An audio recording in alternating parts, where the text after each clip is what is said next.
کیونکہ اہل سنت والجماعت کا جو عقیدہ ہے ایک اللہ کی ذات کے متعلق ہے، اللہ کی صفات کے متعلق ہے، انبیاء کرام علیہم السلام کے متعلق ہے، فرشتوں کے متعلق ہے، اللہ کی کتابوں کے متعلق ہے۔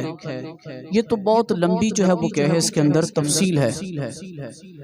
پھر جو عقیدہ اہل سنت ہے اس کے اندر بھی نبی علیہ السلام کا جو علم مبارک ہے اس میں اہل سنت والجماعت کا عقیدہ کیا ہے۔ اسی طرح حضور علیہ السلام کی ختم نبوت، اس کے متعلق اہل سنت والجماعت کا عقیدہ کیا ہے۔ یہ بھی ایک لمبا جو ہے وہ کیا ہے چپٹر تھا۔ تو پھر میں نے یہی سوچا کہ عقیدے کی جو سب سے پہلی چیز ہے، اصل ہے، وہ ہے توحید باری تعالی، اللہ رب العالمین کی توحید۔ اسی سے ہی اہل سنت والجماعت کا عقیدہ شروع ہوتا ہے، یہی ہماری اصل ہے، یہی ہماری بنیاد ہے۔ تو میں انشاءاللہ العزیز اسی کے متعلق جو ہے وہ کیا ہے گفتگو کروں گا۔ آخر میں اگر وقت ہوا تو تھوڑا سا عبادت کو ٹچ کروں گا، اور آخر میں ایک دو آیتیں اخلاقیات پہ بھی، کیونکہ ہمارے بچے، ہمارے نوجوان جو ہے وہ کہنے بیٹھے ہوئے ہیں، اخلاقیات کی بہت زیادہ ضرورت ہے۔ اللہ مجھے حق بیان کرنے کی توفیق عطا فرمائے۔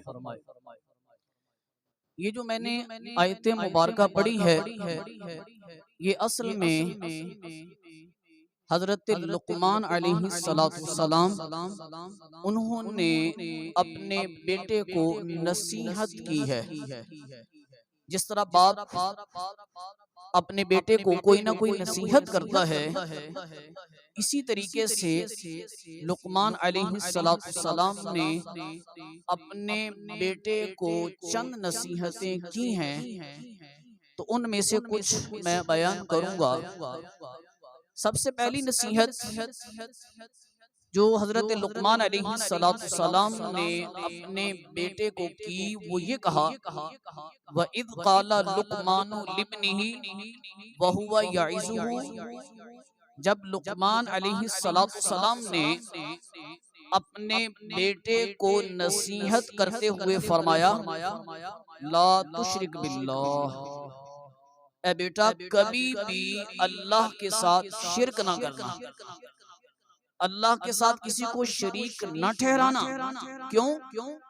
ان الشرک لظلم عظیم، کیونکہ اللہ کے ساتھ شرک کرنا یہ بہت بڑا ظلم ہے۔ اللہ کے ساتھ شرک کرنا یہ بہت بڑا ظلم ہے۔ عزیزان گرامی، اسلام کی جو بنیاد ہے وہ تین چیزوں پہ ہے۔ سب سے پہلی چیز عقیدہ ہے، دوسری چیز عبادت ہے، اور تیسری چیز اخلاقیات ہے۔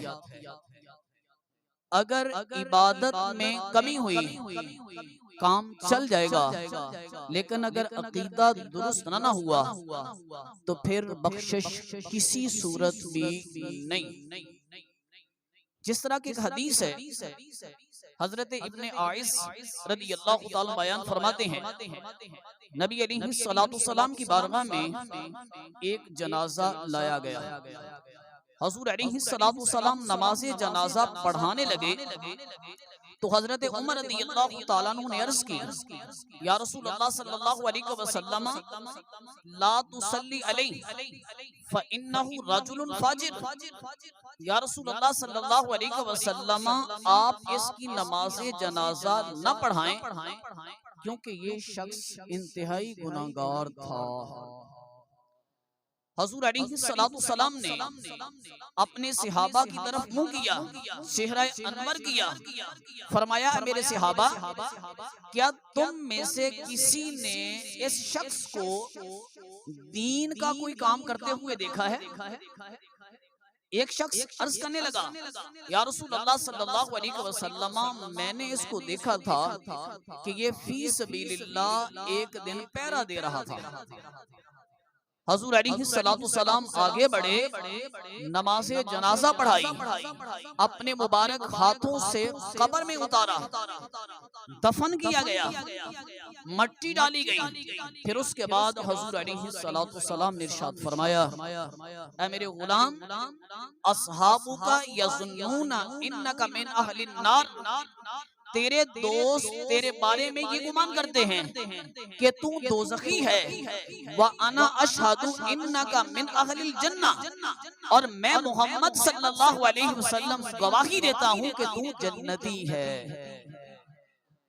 اللہ۔ پھر حضور علیہ السلام نے حضرت عمر رضی اللہ تعالیٰ کو مخاطب کرتے ہوئے فرمایا، یا عمر لا تسأل عن اعمال الناس، قیامت کے دن لوگوں کے اعمال کے متعلق نہیں پوچھا جائے گا، ولیکن تسأل عن الفطرت، لیکن لوگوں کے عقیدے کے متعلق پوچھا جائے گا۔ یعنی بخشش جو ہے وہ عقیدے کی بنیاد پہ ہے، اگر عقیدہ درست ہے تو پھر بندے کی بخشش کے چانسز ہیں، اور اگر عقیدہ درست نہیں تو پھر بندے کے پلے کچھ بھی نہیں رہتا۔ حضرت ابو ہریرہ رضی اللہ تعالیٰ بیان فرماتے ہیں، غزوہ حنین کا دن تھا، جنگ شروع تھی، ایک شخص انتہائی تیزی کے ساتھ، پھرتی کے ساتھ جہاد کر رہا تھا۔ نبی علیہ السلام نے ارشاد فرمایا، یہ شخص دوزخی ہے۔ صحابہ پریشان ہو گئے کہ جنگ کے اندر جنگ کے جوہر دکھا رہا ہے اور اسلام کے لیے لڑ رہا ہے، حضور علیہ السلام فرما رہے ہیں دوزخی ہے، یہاں تک کہ وہ لڑتے لڑتے انتہائی زخمی ہو گیا۔ ایک شخص حضور علیہ السلام کی بارگاہ میں حاضر ہوتا ہے، عرض کرتا ہے، یا رسول اللہ صلی اللہ علیہ وسلم، جس کے متعلق آپ نے فرمایا تھا کہ وہ دوزخی ہے، وہ تو انتہائی زخمی ہو گیا ہے۔ حضور علیہ السلام نے پھر فرمایا کہ وہ دوزخی ہے، یہاں تک کہ پھر دیکھا گیا کہ اسی شخص نے اپنے آپ کو قتل کر لیا، خودکشی کر لی۔ حضور علیہ السلام کا صحابی نبی علیہ السلام کی بارگاہ میں حاضر ہوتا ہے، عرض کرتا ہے، یا رسول اللہ صلی اللہ علیہ وسلم، اللہ رب العالمین نے آپ کے قول کو سچ کر دکھایا۔ حضور علیہ السلام کی بارگاہ میں عرض کی گئی، اس آدمی نے خودکشی کر لی۔ حضور علیہ السلام نے ارشاد فرمایا، اے بلال، قم فاذن، کھڑا ہو جا، لوگوں میں اعلان کر دے، لا يدخل الجنت الا مؤمن، جنت میں ایمان والا ہی داخل ہو سکتا ہے۔ وَإِنَّ اللَّهَ لَا يُؤَيِّدُ هَذَا الدِّينَ بِالرَّجُلِ الْفَاجِرِ، اللہ رب العالمین اپنے دین کی مدد کسی فاسق و فاجر سے بھی لے لیتا ہے۔ اس حدیث مبارکہ کی وضاحت میں علماء بیان فرماتے ہیں، محدثین کرام بیان فرماتے ہیں، وَكَانَ مِنَ الْمُنَافِقِينَ، وہ شخص لڑنے والا منافق تھا، اس کا عقیدہ درست نہیں تھا، اس کی بخشش نہیں ہوئی۔ اللہ اکبر۔ اسی طرح حضور علیہ السلام کی ایک اور حدیث ہے، نبی علیہ السلام نے ارشاد فرمایا، میدان جنگ میں قتل ہونے والے لوگ تین طرح کے ہوتے ہیں۔ ایک وہ بندہ مومن جو متقی ہے، پرہیزگار ہے، اللہ کے راستے میں جہاد کرتا ہے، اپنی جان کے ساتھ، اپنے مال کے ساتھ، یہاں تک کہ اللہ کے راستے میں اپنی جان کو قربان کر دیتا ہے۔ حضور علیہ السلام نے ارشاد فرمایا، یہ وہ شخص ہے جس کو اللہ اپنے عرش کے نیچے جگہ عطا فرمائے گا، اور انبیاء اور ان کے درمیان صرف ایک نبوت کا فرق ہوگا۔ پھر دوسرا شخص جو میدان جنگ میں قتل ہوتا ہے، حضور علیہ السلام نے ارشاد فرمایا، دوسرا وہ شخص ہے کہ جس کے اعمال خلط ملط تھے، نیکیاں بھی تھیں، ساتھ ساتھ برائیاں بھی تھیں، وہ جہاد کے لیے نکلا، اللہ کے راستے میں اپنی جان کو قربان کیا، تو اللہ اس کی خطاؤں کو معاف فرما دیتا ہے، اللہ اسے بخش دیتا ہے۔ ان السیف محن للخطایا، کیونکہ تلوار خطاؤں کو مٹا دیتی ہے۔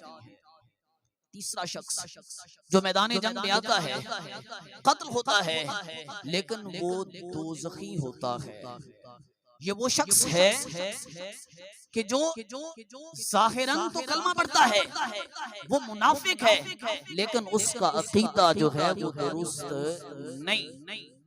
اللہ رب العالمین نے ان لوگوں کے متعلق قرآن میں یہ ارشاد فرمایا ہے وَعَدَ اللَّهُ الْمُنَافِقِينَ وَالْمُنَافِقَاتِ وَالْكُفَّارَ نَارَ جہنم، اللہ نے منافقین، منافقات اور کفار ان کے لیے جہنم کا وعدہ کیا ہے۔ معلوم ہوا کہ عقیدہ جو ہے اس کی اہمیت بہت ضروری ہے۔ آج ہم نے کوشش کرنی ہے، عقیدے کو سمجھنا ہے، اور ہر جگہ پہ اس بات کی کوشش کرنی ہے اپنے عقیدے کو محفوظ کر کے رکھنا ہے۔ اب عقیدہ کیا ہے؟ سب سے پہلے ایمان کسے کہتے ہیں؟ عقیدے کے اندر ایمان آ گیا سب سے پہلے، تو ایمان کا لغوی معنی ہے تصدیق قلبی۔ تصدیق قلبی کہتے ہیں دل کا مطمئن ہونا۔ ایمان کا لغوی معنی ہے تصدیق قلبی، اور اللہ رب العالمین مومنین کے متعلق قرآن کے اندر ارشاد فرماتا ہے وَقَلْبُهُ مُطْمَئِنٌ بِالْإِيمَانِ، مومنین کے دل ایمان کے ساتھ مطمئن ہیں۔ مومنین نے اسلام قبول کیا ہے، ان کا دل ایمان کے ساتھ جو ہے وہ کیا ہے؟ مطمئن ہے۔ اور منافقین ان کے متعلق اللہ نے قرآن کے اندر فرمایا وَلَمْ تُؤْمِنْ قُلُوبُهُمْ، ان کے دل ایمان نہیں لائے۔ زبان سے تو انہوں نے کلمہ پڑھ لیا لیکن ان کے دل ایمان نہیں لائے۔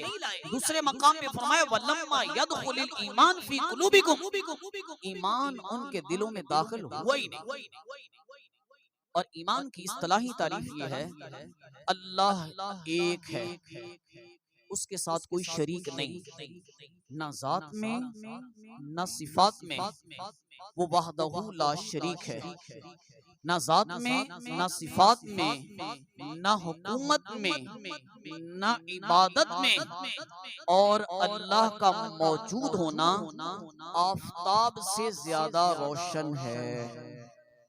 یہ ایمان کی اصطلاحی تعریف ہے اللہ ایک ہے، اس کے ساتھ کوئی شریک نہیں، نہ ذات میں نہ صفات میں نہ حکومت میں نہ عبادت میں، اور اللہ کا موجود ہونا آفتاب سے زیادہ روشن ہے۔ حضرت شاہ ولی اللہ محدث دہلوی علیہ الرحمہ بیان فرماتے ہیں توحید کی 4 قسمیں ہیں۔ توحید کی کتنی قسمیں؟ 4 قسمیں۔ ایک ہے توحید فی واجب الوجود، اور دوسری ہے توحید فی الخالقیت، تیسری توحید کی قسم ہے توحید فی التصرف، اور چوتھی قسم ہے توحید فی العبادت۔ یہ 4 قسمیں شاہ ولی اللہ محدث دہلوی علیہ الرحمہ نے اپنی کتاب حجت اللہ البالغہ کے اندر بیان فرمائی ہیں۔ اب اس پر سب سے پہلے توحید پر 2-3 آیتیں، پھر آگے جو ہے وہ ہے عقلی دلائل اللہ کے موجود ہونے پر بیان کروں گا۔ سب سے پہلی آیت اللہ رب العالمین قرآن کریم کے اندر ارشاد فرماتا ہے وَإِلَٰهُكُمْ إِلَٰهٌ وَاحِدٌ لَا إِلَٰهَ إِلَّا هُوَ هُوَ الرَّحْمَٰنُ الرَّحِيمُ، تمہارا الہ تو ایک ہی الہ ہے، تمہارا خدا تو ایک ہی خدا ہے، لا الہ الا ہو، نہیں کوئی الہ نہیں کوئی معبود سوائے اللہ کے، هو الرحمن الرحیم، جو رحمان بھی ہے اور اس کے ساتھ ساتھ رحیم بھی ہے۔ پتہ چلا کہ خدا ایک ہے، اس کے علاوہ کوئی اور خدا نہیں، وہ خدا بھی ایسا ہے جو رحمان بھی ہے اور رحیم بھی ہے۔ دوسرے مقام پہ ارشاد فرمایا لو کان فیہما آلہۃ الا اللہ لفسدتا، اگر اللہ کے علاوہ کوئی اور معبود ہوتا تو زمین و آسمان کا نظام درہم برہم ہو جاتا۔ صرف اللہ الہ ہے، اس کے علاوہ کوئی اور الہ نہیں۔ اگر اللہ کے علاوہ کوئی اور بھی الہ ہوتا تو زمین و آسمان کا نظام درہم برہم ہو جاتا۔ تیسری آیت اللہ رب العالمین ایک مقام کے ارشاد فرمایا یا ایھا الناس اعبدوا ربکم الذی خلقکم والذین من قبلکم، اے لوگو اس رب کی عبادت کرو جس نے تمہیں بھی پیدا کیا، تم سے پہلے لوگوں کو بھی پیدا کیا، لعلکم تتقون، تاکہ تم پرہیزگار بن جاؤ۔ اور پھر سورہ اخلاص تو سب کو آتی ہے، قل هو اللہ احد اللہ الصمد لم یلد ولم یولد ولم یکن لہ کفوا احد۔ یہ پوری سورت جو ہے یہ بھی اللہ رب العالمین کی توحید پر جو ہے وہ کہ ہے دلالت کرتی ہے۔ اگر آپ قرآن کو دیکھیں نا، اللہ ہمیں قرآن پڑھنے کی، سمجھنے کی، ترجمے کے ساتھ پڑھنے کی توفیق عطا فرمائے۔ قرآن کے اندر سب سے زیادہ توحید کا ذکر ہے، اور اس کے ساتھ ساتھ رسالت کا، اور پھر اس کے بعد مرنے کے بعد اٹھنا اور اللہ کی بارگاہ میں حاضر ہونا، جسے ہم یوم قیامت کہتے ہیں، اس کا سب سے زیادہ قرآن کے اندر جو ہے وہ کہ ہے تذکرہ موجود ہے۔ اللہ اکبر۔ امام احمد بن حنبل علیہ رحمہ، آپ سے کسی نے اللہ رب العالمین کی توحید پر دلیل مانگی کہ تم کہتے ہو کہ خدا ہے اور اللہ ایک ہے، تمہارے پاس اس کی کیا دلیل ہے؟ امام احمد بن حنبل علیہ رحمہ نے فرمایا ایک مکان ہے، اوپر سے سفید ہے، اندر سے پیلا ہے، نہ اس کا کوئی دروازہ ہے، نہ کھڑکی ہے، نہ ہی روشن دان ہے۔ چند دنوں کے بعد اس سے ایک جاندار پرندہ چون چون کر کے باہر نکل آتا ہے، جو اس کو وہاں سے پیدا کر کے باہر نکال دیتا ہے، وہی تو خدا ہے۔ کیا تمہیں ابھی بھی رب کی توحید سمجھ میں نہ آئی؟ اللہ اکبر۔ انڈے کی مثال دی کہ انڈا اوپر سے جو ہے وہ کہ ہے سفید ہے، اندر سے پیلا ہے، مکان چاروں طرف سے بند ہے، نہ دروازہ ہے، نہ کھڑکی ہے، نہ روشن دان ہے۔ چند دن کے بعد ایک پرندہ جاندار چون چون کی آواز نکالتا ہوا باہر آ جاتا ہے۔ اس کو وہاں پہ پیدا کرنے والی ذات کون سی ہے؟ جس ذات نے اس کو پیدا کیا ہے وہی رب العالمین ہے، وہی خدا وحدہ لا شریک ہے، اس کے علاوہ کوئی اور خدا نہیں۔ اللہ۔ امام شافعی علیہ رحمہ، آپ سے کسی نے پوچھا کیا خدا ہے؟ فرمایا ہاں ہے۔ آج کل میں اس وجہ سے گفتگو کر رہا ہوں، آج کل سوشلسٹ ملحد جو اللہ کے وجود کے منکر ہیں، کہتے ہیں خدا ہے ہی نہیں، معاذ اللہ۔ آپ یونیورسٹی میں جاؤ نا، کالجوں میں جاؤ، بڑے بڑے پروفیسر جو سائنسدان قسم کے ہیں، بڑے بڑے، وہ معاذ اللہ اللہ کے وجود کے منکر ہیں، کہتے ہیں کہ اللہ کوئی نہیں ہے، یہ دنیا کا نظام خود بخود چل رہا ہے، اللہ اس کو نہیں چلا رہا۔ امام شافعی رحمۃ اللہ تعالی علیہ آپ کے متعلق آتا ہے، آپ سے کسی نے پوچھا کیا خدا موجود ہے؟ کیا خدا موجود ہے؟ فرمایا ہاں، شتوت کا پتا ہے، تم اس کو دیکھتے ہو؟ کہاں ہاں دیکھتا ہوں۔ فرمایا ایک شتوت کا پتا ہے، اگر اسے بکری کھاتی ہے تو وہ مینگنی بن جاتا ہے، اگر ہرن کھاتی ہے تو اس سے مشک بن جاتا ہے، اگر شہد کی مکھی کھاتی ہے تو اس سے شہد بن جاتا ہے۔ اور اسی کے ساتھ ساتھ فرمایا کہ یہ ایک چیز ہے، اس کو مختلف صورتیں جو ذات دینے والی ہے وہی تو خدا ہے۔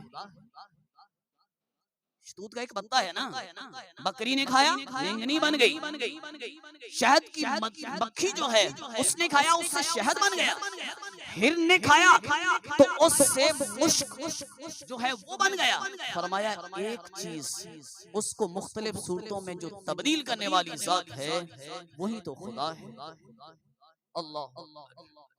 بعض لوگ دو خدا مانتے ہیں، ایسے لوگ بھی اس دنیا کے اندر موجود ہیں، کہتے ہیں یہ خدا نہیں، دو خدا ہے، ایک یزدان ہے اور دوسرا جو ہے وہ اہرمن ہے، یعنی ایک خیر لاتا ہے ایک شر لاتا ہے۔ ایسا نہیں ہو سکتا کہ ایک ہی خدا ہو کہ وہ خیر بھی لائے اور شر بھی لائے، کہتے ایسا نہیں ہو سکتا، دو خدا ہے، ایک خیر لاتا ہے اور دوسرا جو ہے وہ شر لاتا ہے۔ اسی طریقے سے نصرانی جو عیسائی ہیں وہ کہتے ہیں ایک خدا نہیں تین خدا ہیں، وہ تثلیث کے قائل ہیں۔ ہندو کئی خداؤں کو مانتا ہے، ایک ان کے ہاں لکشمی دیوی ہے جو ان کو دولت عطا کرتی ہے، ایک دیوتا وہ ہے جو بارش کو برساتا ہے، ایک دیوتا وہ ہے جو قہر کو نازل کرتا ہے۔ یعنی ہندوؤں کے ہاں تو ان کے خداؤں کی کوئی تعداد ہی نہیں، لیکن ایک بندہ مومن ہے جس کا ایک ہی خدا ہے، اس کے علاوہ اس کا اور کوئی نہیں۔ امام اعظم ابو حنیفہ رضی اللہ تعالیٰ آپ سے ایک ملحد جو خدا کے وجود کا منکر تھا وہ آپ کے سامنے آیا، کہنے لگا کیا خدا موجود ہے؟ فرمایا ہاں ہے۔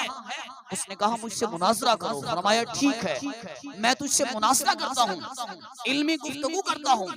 وقت طے ہو گیا، سارے لوگ اس وقت مقررہ پر پہنچ گئے۔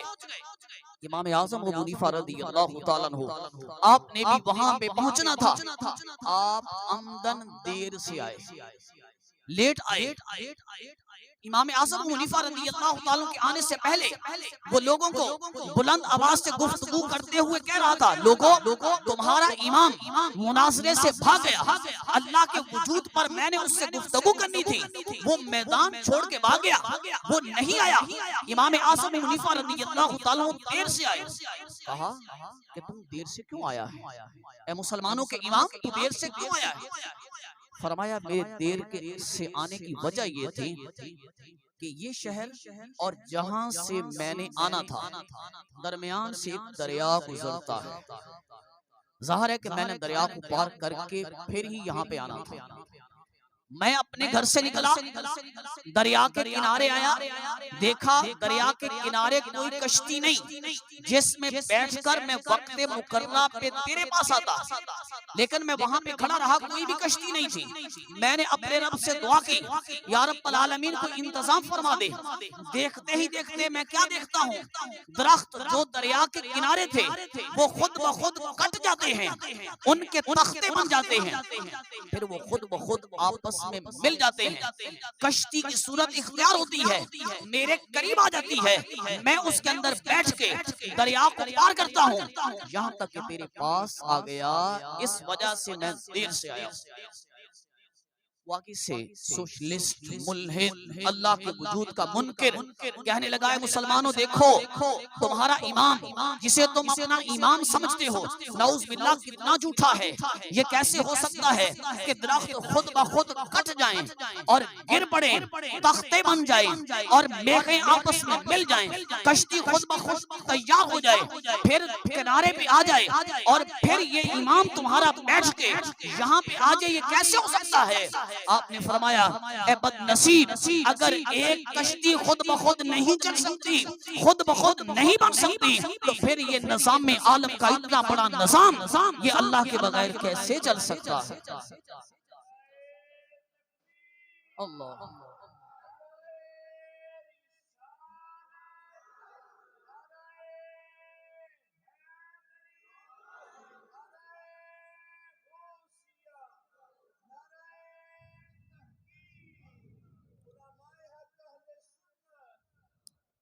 وہ ملحد سوشلسٹ کہنے لگا ٹھیک ہے میں مان گیا کہ میں مناظرہ ہار گیا، خدا موجود ہے تبھی تو یہ اتنا بڑا نظام چل رہا ہے، اگر خدا نہ ہوتا تو یہ نظام نہ چلتا۔ لیکن میں تم سے ایک اور سوال کرتا ہوں، وہ میرا سوال یہ ہے کہ تم کہتے ہو کہ خدا ہے لیکن کہاں پہ ہے؟ نظر تو نہیں آتا۔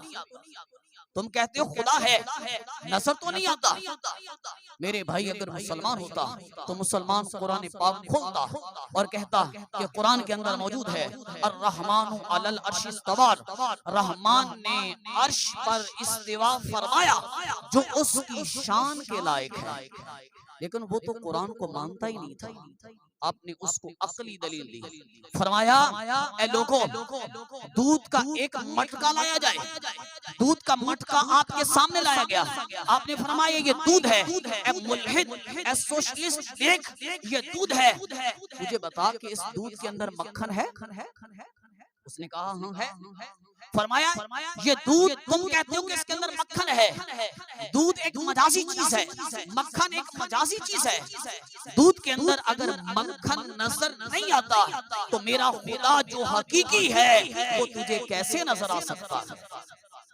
لاجواب اللہ اکبر۔ پھر وہ کہنے لگا ٹھیک ہے میں نے مان لیا خدا ہے لیکن نظر نہیں آتا، میرے پاس ایسی نظر ہی نہیں ہے جو میں اپنے خدا کو دیکھ سکتا۔ اللہ اکبر۔ پھر وہ کہنے لگا ٹھیک ہے مان لیا خدا ہے، لیکن اب مجھے یہ بتاؤ کہ وہ تمہارا خدا اس کا چہرہ اس وقت کس طرف ہے؟ مشرق میں ہے، مشرق کی طرف چہرہ ہے یا مغرب کی طرف ہے، شمال کی طرف ہے، جنوب کی طرف ہے؟ اے مسلمانوں کے امام بتا، تو کہتا ہے کہ خدا ہے، اس وقت اس کا چہرہ کس طرف ہے؟ آپ نے فرمایا کہ شمع لاؤ، شمع لائی گئی۔ اللہ اکبر۔ فرمایا اس کو جلاؤ، جلائی گئی۔ آپ نے فرمایا دیکھ اے ملحد بتا اس شمع کی روشنی کس طرف ہے؟ مشرق کی طرف ہے، مغرب کی طرف ہے، شمال کی طرف ہے، جنوب کی طرف ہے؟ کہنے لگا چاروں طرف ہے۔ فرمایا میرے رب کا چہرہ بھی ہر طرف ہے، اینما تولو فثم وجہ اللہ، تم جس طرف بھی رخ کرو گے میرے رب کی رحمت کو اسی طرف پاؤ گے۔ اللہ وہ لاجواب ہو گئے۔ میرے بھائیو اللہ موجود ہے اور ہر جگہ پہ جو ہے وہ کیا ہے موجود ہے۔ حضرت معاذ بن جبل رضی اللہ تعالیٰ بیان فرماتے ہیں میں نبی علیہ السلام کے ساتھ ایک اونٹنی پر جو ہے وہ سوار تھا، حضور علیہ السلام نے مجھے ارشاد فرمایا اے معاذ بن جبل مجھے بتاؤ ما حق اللہ علی العباد، اللہ کا بندوں پر کیا حق ہے؟ ما حق اللہ علی العباد، اللہ کا بندوں پر کیا حق ہے؟ میں نے عرض کی یا رسول اللہ صلی اللہ علیہ وسلم اللہ و رسولہ عالم، اللہ اور اس کا رسول بہتر جانتا ہے۔ تو حضور علیہ السلام نے ارشاد فرمایا اے معاذ سن لے، اللہ کا بندوں پر حق یہ ہے ان تعبدوا اللہ ولا تشرکوا بہ، کہ صرف وہ اللہ کی عبادت کریں اور اس کے ساتھ کسی کو بھی شریک نہ ٹھہرائیں۔ یہ اللہ کا حق ہے بندوں پہ کہ بندے جو ہے صرف اللہ کی عبادت کریں، اس کے ساتھ کسی کو شریک نہ ٹھہرائیں۔ پھر نبی علیہ السلام نے ارشاد فرمایا ما حق العباد علی اللہ، اے معاذ بن جبل بتاؤ بندوں کا اللہ پر حق کیا ہے؟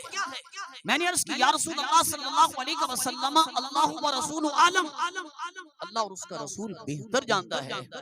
تو نبی علیہ السلام نے ارشاد فرمایا بندوں کا اللہ پر حق یہ ہے کہ جو شخص اللہ کو ایک مانے، اللہ کے ساتھ کسی کو شریک نہ ٹھہرائے، داخل جنہ، اللہ رب العالمین اس بندے کو جنت میں داخل فرما دے۔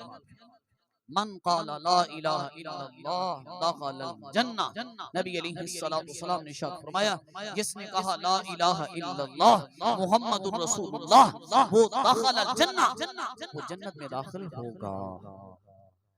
صحیح حدیث کے اندر موجود ہے اللہ رب العالمین کے 99 نام ہیں، صفاتی نام، اور بعض علماء نے 1000 اللہ کے نام جو ہیں صفاتی ذکر کیے، اور بعض علماء نے 3000 اللہ کے صفاتی نام ذکر کیے ہیں۔ میرے بھائی اگر ایک ذات ہو اس کے 3000 صفاتی نام ہوں، اس کا وصف تو ہو لیکن وہ ذات خود موجود نہ ہو، یہ کیسے ہو سکتا ہے کہ ایک ذات اس کے وصف یعنی اوصاف جو ہیں وصفی نام جو ہیں وہ 99 ہیں یا 1000 ہیں یا اس کے ساتھ ساتھ 3000 ہیں، وہ ذات خود تو موجود نہ ہو اور اس کے اوصاف ہوں، یہ کسی قاعدے اور قانون کے تحت نہیں ہے۔ اور اللہ رب العالمین قرآن کریم کے اندر ارشاد فرماتا ہے فَلَا تَجْعَلُوا لِلَّهِ أَنْدَادًا، کہ تم اللہ کے ساتھ کسی کو بھی شریک نہ ٹھہراؤ۔ انداد ند سے ہے اور ند کا معنی ہے مقابل، مثل، شریک۔ اے لوگوں اللہ کے ساتھ تم کسی کو بھی شریک نہ ٹھہراؤ۔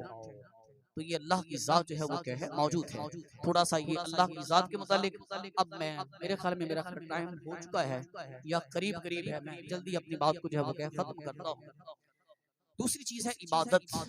لقمان علیہ السلام نے اپنے بیٹے کو وصیت کی یا بنیا اقم الصلاۃ، اے بیٹے نماز پڑھ. اللہ کو ایک مان اور اس کے بعد سب سے پہلی چیز وہ نماز ہے. میرے بھائی آج ہم بھی اکثر صاحب اولاد ہیں، کیا ہم نے اپنی اولاد کو اللہ کی توحید کا درس دیا؟ کیا اللہ کی توحید کے بعد اپنے بچوں کو صبح نماز کے لیے اٹھایا؟ حالانکہ لقمان علیہ السلام اپنے بیٹے سے کہہ رہے ہیں یا بنیا اقیم الصلاۃ، اے بیٹے نماز پڑھ. اور نبی علیہ السلام کی حدیث ہے، حضور علیہ السلام نے ارشاد فرمایا علموا الصبی الصلاۃ ابن 7 سنین، جب بیٹا تمہارا 7 سال کا ہو جائے اسے نماز کی تعلیم دو. وَضْرِبُوهُ عَلَيْهَا ابن 10، اور جب وہ 10 سال کا ہو جائے تو اسے مار کر نماز پڑھاؤ. پھر آگے وَلَا تُصَعِّرْ خَدَّكَ لِلنَّاسِ، اے بیٹے لوگوں سے منہ ٹیڑھا کر کے گفتگو نہ کرنا.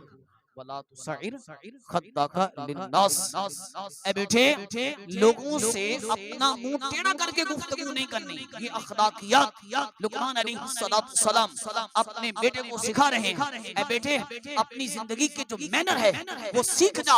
اگر تو نے کسی سے گفتگو کرنی ہے اچھے انداز سے کرنی ہے، منہ ٹیڑھا کر کے کسی سے گفتگو نہیں کرنی. اور قرآن کے اندر اللہ رب العالمین ارشاد فرماتا ہے وَلَوْ كُنْتَ فَظًّا غَلِيظَ الْقَلْبِ لَانفَضُّوا مِنْ حَوْلِكَ، اے محبوب اگر آپ پرشروع ہوتے تو لوگ کبھی بھی آپ کے ارد گرد جمع نہ ہوتے. نبی علیہ السلام حسن و اخلاق کے بیکر تھے. ایک اور حدیث ہے، نبی علیہ السلام نے ارشاد فرمایا تم لوگوں کو اپنے مال کے ذریعے خوش نہیں کر سکتے. جتنا مرضی کسی کو مال دے دو وہ آپ سے خوش نہیں ہوگا. ہاں خندہ پیشانی اور حسن اخلاق کے ذریعے تم لوگوں کو خوش کر سکتے ہو. اللہ اکبر. حضرت انس رضی اللہ تعالیٰ بیان فرماتے ہیں کہ نبی علیہ السلام ہمارے ہاں تشریف لائے.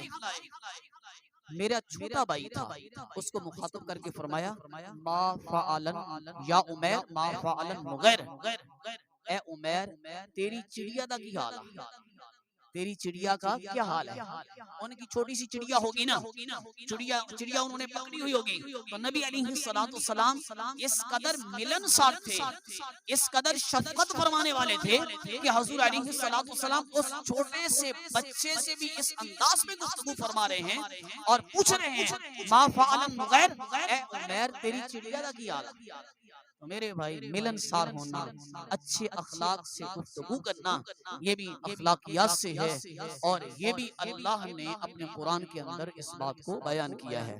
تو میرے بھائی عقیدہ، عبادت اور اس کے ساتھ ساتھ اخلاقیات اگر ہم چاہتے ہیں تو پھر ہمیں مسجد کے ساتھ اپنے تعلق کو مضبوط رکھنا ہوگا. ہماری مسجد کے جو علماء ہیں ان کے ساتھ اپنے تعلق کو مضبوط رکھنا ہوگا اور ان سے یہ سیکھنا ہوگا، قرآن سیکھنا ہوگا، حدیث سیکھنی ہوگی، تاکہ ہم شرعی اصولوں کے مطابق اپنی زندگی کو گزار سکیں اور اپنی اولاد کو بھی اسی ٹریک پہ چلا سکیں. اللہ رب العالمین سے دعا ہے کہ اللہ رب العالمین ہمیں عمل کی توفیق عطا فرمائے. وآخر دعوانا الحمدللہ رب العالمین.